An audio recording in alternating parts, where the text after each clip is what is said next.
Bien-aimés, nous aimons parce que Dieu lui-même nous a aimés le premier. Si quelqu'un dit «j'aime Dieu» alors qu'il a de la haine contre son frère, c'est un menteur. En effet, celui qui n'aime pas son frère, qu'il voit, est incapable d'aimer Dieu, qu'il ne voit pas. Et voici le commandement que nous tenons de lui. Celui qui aime Dieu, qu'il aime aussi son frère. Celui qui croit que Jésus est le Christ, celui-là est né de Dieu. Celui qui aime le Père qui a engendré, aime aussi le Fils qui est né de lui. Voici comment nous reconnaissons que nous aimons les enfants de Dieu, lorsque nous aimons Dieu et que nous accomplissons ses commandements. Car tel est l'amour de Dieu.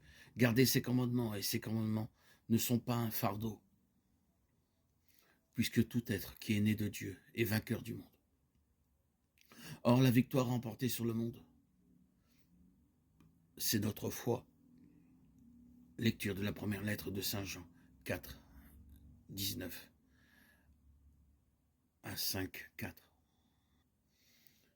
Beaucoup disent ce n'est pas la même chose d'avoir vu alors le Christ corporellement ou d'entendre seulement aujourd'hui ces paroles. Et moi je vous le dis, sûrement ce n'est pas la même chose maintenant qu'alors. Mais la situation de maintenant, du présent, est beaucoup plus belle.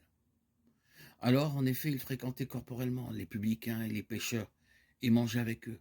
Maintenant, il est assis à la droite de Dieu son Père. Alors tous, jusqu'au dernier, disaient de lui avec mépris, n'est-ce pas là le fils de Marie et du charpentier Joseph, Luc 4, 22. Maintenant, les rois et les chefs l'adorent comme fils du Dieu véritable et vrai Dieu. De la sorte, celui qui maintenant l'écoute proclamer chaque jour par les saints évangiles et annoncer la volonté de son Père béni, mais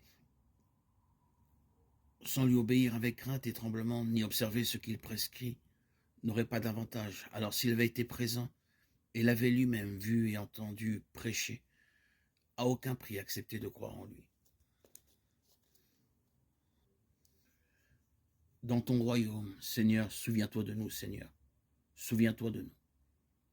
Heureux les pauvres en esprit, car le royaume des cieux est à eux. Heureux les doux, car ils posséderont la terre. Heureux les affligés, car ils seront consolés.